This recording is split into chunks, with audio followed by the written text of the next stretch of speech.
Nobody gets wealthy on Social Security. And in the United States of America, with our vast budget, 5 million of our fellow Americans get below poverty level checks.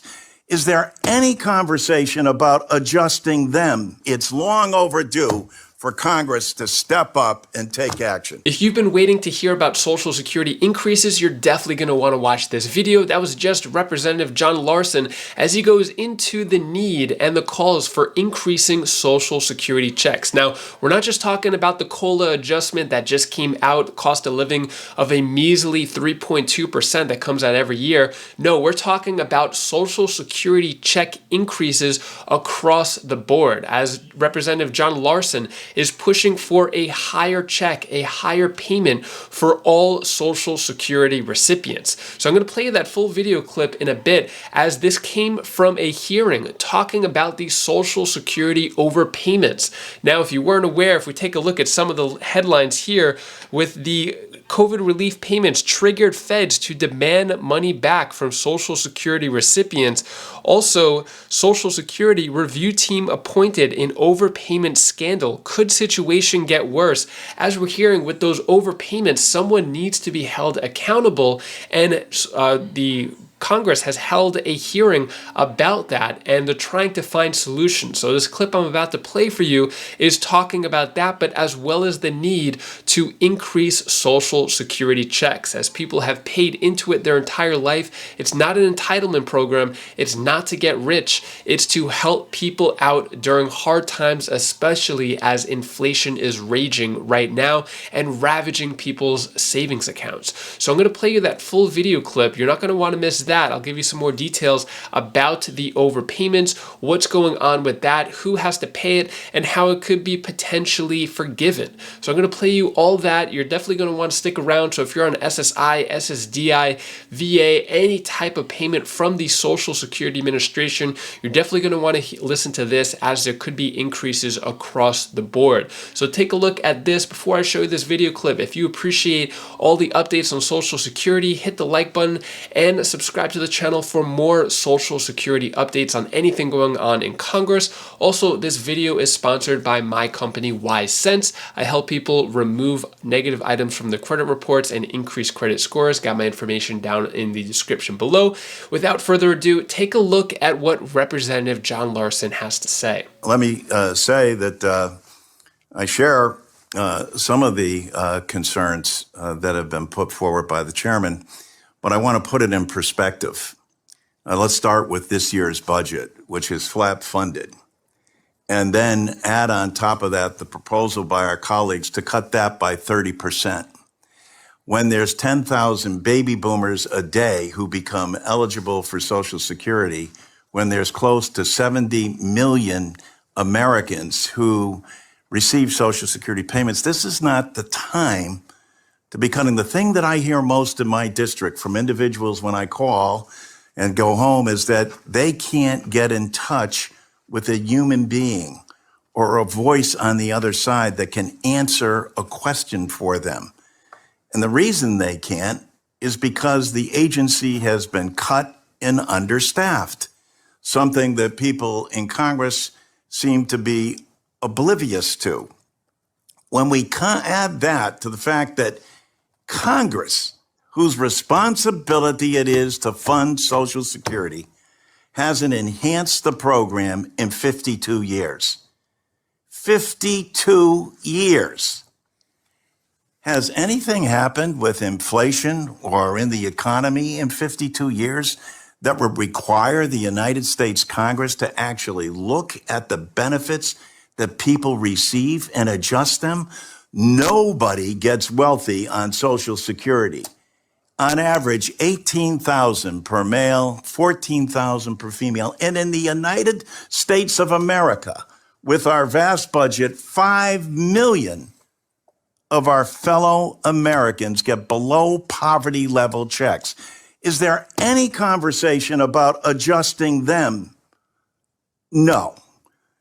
And they need to be brought up so that they're able to survive and subsist because more than 40% of all Social Security recipients, the only thing they have to rely on is Social Security. Morality demands that this committee and the Congress act, especially in these times. In this time of the aftermath and the aftermath of the epidemic that took over this country and globally, people are still recovering from that. And who was hurt by that the most? People over the age of 65. And in a time of global inflation, who's the group that's hit by the hardest by that? People on fixed income. Those are people on Social Security. And so here we have our fellow Americans that are in the greatest need, and Congress. It's great that we're looking and we hope to get answers in terms of making Social Security and every governmental agency more efficient. But we could start by having them with the appropriate personnel to make sure they're answering the questions. And even more startling and beyond that is we could actually give our fellow citizens and constituents. I have a card for everybody on this committee and everybody in Congress that details in your district how many recipients you have, what they receive, how much money comes into your district on a monthly basis for Social Security recipients. It's why Republicans are not embracing a 23 million Americans receiving a tax cut and raising 5 million people out of poverty, and then that money going right back into their communities that they represent. If you can point to me any better economic development plan in the country, I'd be glad to take a look at it, but there isn't. And this goes to the people that need it the most. And where do they spend that money? Right back in their community. And until we address and face up to these glaring inequities, this may be great conversation, but it's not going to fix what's wrong with Social Security. What's wrong with Social Security is Congress inaction, not doing anything. If 40 years ago, in 1983, they took a look at solvency and said, well, you know what we're going to do? We're going to raise the age. And what they found out in the process is that for every year you raise the age, it's a 7% cut in benefits. And my friends and colleagues on the other side are proposing raising the age to 70, which would be a 21% across the board cut, going along with the inaction by Congress that in 2033 would mean a 20% cut. That's a 43% cut to people on average who are getting $18,000 a year if you're a male, $14,000. It's long overdue for Congress to step up and take action. What are your thoughts on what Representative John Larson has to say when it comes to the overpayment issue here? What was said by another representative, Greg Stube, he said ordinary citizens are being punished for a government failure.